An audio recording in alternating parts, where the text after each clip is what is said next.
Me lejoj të filloj, të nderuar gjykatës, duke thënë që Hashim Thaçi është i pafajshëm. Kjo është piknisja juaj kur të filloni kuvendimet për marrjen e vendimit. Ne e dimë që në këtë pikë ai ishte, në procedurës ai ishte i pafajshëm, pasi ligji ju kërkon juve që ta prezumoni ato të pafajshëm. Mbesoni apo jo, kam dëgjuar kryetarë të tribunaleve ndërkombëtar të japin fjalime ku e keq kuptojnë këtë gjë. Ata thonë, konstatimi i pafajësisë nuk do të thotë që ne kemi thënë që ai është i pafajshëm. Kjo mënyrë mendimi keq kupton procesin e tërë të gjykimeve penale ndërkombëtare. Përpara jush keni 4 burra meshkuj, për cilët ligji thotë që duhet i prezumoni të pafajshëm. Ky proces është sjellur këtu sepse zyra prokurorit të specializuar kanë ngritur pretendime se ata kanë prova që vërtetojnë për te dyshimit të arsyeshëm se ata janë fajtorë dhe përledhoj për më shumë se 5 vite jemi të përfshirë në këtë proces ku duhet të bëjë verifikimi i zyrës së prokurisë së specializuar të pretendimet e tyre dhe për të parë nëse ata mund të vërtetojnë për këto pretendime. Ky gjykim nuk është një ekzaminim apo shqyrtim verifikimi i jetës së Hashim Thaçit. Kjo është verifikimi pretendimit të ZPS-s se Hashim Thaçi nuk duhet të gëzojmë te prezumimin e pafajësisë. Kur të filloni kuvendimet tuaja, ju do të filloni nga qëndrimi se Hashim Thaçi është i pafajshëm dhe pastaj të vlerësojnë nëse provat e paraqitura nga zyra prokurorit specializuar ju kanë bindur juve jashtë dyshimit të arsyeshëm se Hashim Thaçi është fajtor. Nëse ZPS-ja nuk ju ka bindur ju do të arrini në përfundimin që ka të paktën një shpjegim të arsyeshëm të provave të ndryshëm se Hashim Thaçi, ndryshe pra që Hashim Thaçi nuk është fajtor, për akuzat që janë ngritur në akte akuzë, pastaj juve duhet të konstatoni se ZPS-ja ka dështuar, nuk ka arritur të provoj akuzat e saj dhe të arrini në një akt gjykim shfaqësues ku të akuzuarit lirohen nga akuzat. Hashim Thaçi do të mbetet i pafajshëm siç është ligjore. Ne parashtrojmë se në kuvendimin tuaj ju do të arrini në përfundim e pashmangshëm se ZPS-ja nuk arriti të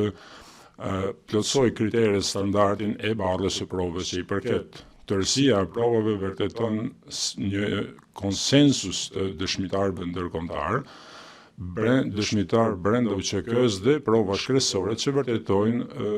dyshimet e arsyeshme lidhur me pretendimet e ZPS-s. Dhe për këtë dokumentacioni i dosjes është i qartë. ZPS-ja nuk ka ngritur pretendime se një dëshmitar në këtë gjykim është ndikuar. Me lejoni të shohim disa prej dëshmitarët ndërkombëtar fillimisht. Ju keni dëgjuar nga dëshmitarë ndërkombëtar të shumtë se Hashim Thaçi nuk dyshohej për përfshirjen e krimit lufte, ndërkohë që këto ngjarje po ndodhin apo zhvilloheshin. Ka dëshmitarë ndërkombëtar ju thanë se ishin në fakt të informuar për ngjarje në terren përmes burimeve diplomatike, shërbimeve të inteligjencës dhe të tjera, si dhe përmes përvojave të tyre personale përfshirë përvojat e tyre me Hashim Thaçin. Ju keni dëgjuar këtë për shembull nga ish asistenti i sekretarit të shtetit James Rubin, i cili ju tha juve se në punë të qershorit 1999 ai konkretisht hetoi pretendimet e bëra në gazetën New York Times në qershorin 1999 lidhur me Thaçin, kontrolloi, verifikoi burimet, informacionet të disponueshme që qeveria e Shteteve të Bashkuara kishte dhe nuk arriti të gjendë ndonjë provë që lidhte zotin Thaçi me krime lufte. Pika e dytë, ish komandanti suprem i NATO-s në Europë, generali Wesley Clark, i cili ju tha juve se ai nuk beson se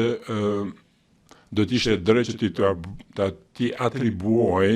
sjellja e gabuar e të tjerëve Hashim Thaçit, dhe se ai e di se nuk ka prova që dhe ai nuk ka as në ditë asnjë provë që ai personalisht ka kryer ndonjë akt të dhunshëm apo që ka punuar ndonjëherë apo bashkëpunuar me persona të tjerë për të kryer akte të dhunshme të tilla. Zëvendësi i parë i përfaqësuesit të veçantë të Kombeve të Bashkuara, të sekretarit gjeneral të Kombeve të Bashkuara, zoti Jack Covey, i cili ishte edhe ai në terren dhe ju tha juve, bazuar në vëzhgimet që ai ka bërë personalisht si në vijim, zoti tha që nuk ishte në pozitë qoftë që të organizonte dhunë ndërretnike, e cila përfshiu vendin në verën gjatë verës së vitit 1990, apo që ta ndaloj atë në mënyrë të tërësishme, dhe se ai kishte parë vëzhguar dhe di në format e tjera se zoti tha që në raste të shumta, duke rrezikuar në shkallë të madhe, në mënyrë të qartë dhe të drejtë për drejtë të përsëritur denoncoi dhunën dhe bëri thirrje të fuqishme për tolerancë ndëretnike. Ju dëgjuat nga përvoja e diplomatëve të shquar, siç janë Michael Durkee dhe Sean Burns, Christopher Hill, të cilët përshkruan rolin e Thachit në UÇK si një rol që ngjan me atë të ministrit të punëve të jashtme. Ambasadori Hill ju tha juve, tregoi juve për përvojën e tij të gjerë në marrëdhëniet me udhëheqës ndërkombëtar dhe me personalitetet dhe udhëheqës ndërkombëtar për dekada të tëra në shërbimin diplomatik, dhe kishte krijuar mendimin pikpamjen se zoti Thaçi nuk ishte lloj personi që të mund të kryente dhunë kundër të tjerëve. Dëgjuat nga diplomati i shquar britanik John Duncan, i cili ju tha juve se zoti Thaçi nuk ka mundur në mënyrë të pavarur të ndalojë dhunën në verën e vitit 1999, dhe dëgjuat nga profesori i respektuar të së drejtës ndërkombëtare Paul Williams, i cili ishte këshilltar i besuar i delegacionit shqiptar në Rambuje dhe i cili ishte dëshmitar i ndërveprimeve të zotit Thaçi nga brenda delegacionit, dhe arriti në përfundim se zoti Thaçi nuk mund të kishte autoritetin brenda UÇK-s për të marrë vendime vetëm. Dëshmitarët e brendshëm të UÇK-s, ZPS-ja përpiqet të hedhë poshtë dëshminë e këtyre, të mos marrë parasysh dëshminë e këtyre dëshmitarëve ndërkombëtar, pasi njerëzit të cilët ishin thjesht pa informuar lidhur me zhvillimet e brendshme si persona, duke thënë që janë persona që nuk ishin të informuar për zhvillimet e brendshme dhe funksionimin e brendshëm të UÇK-s.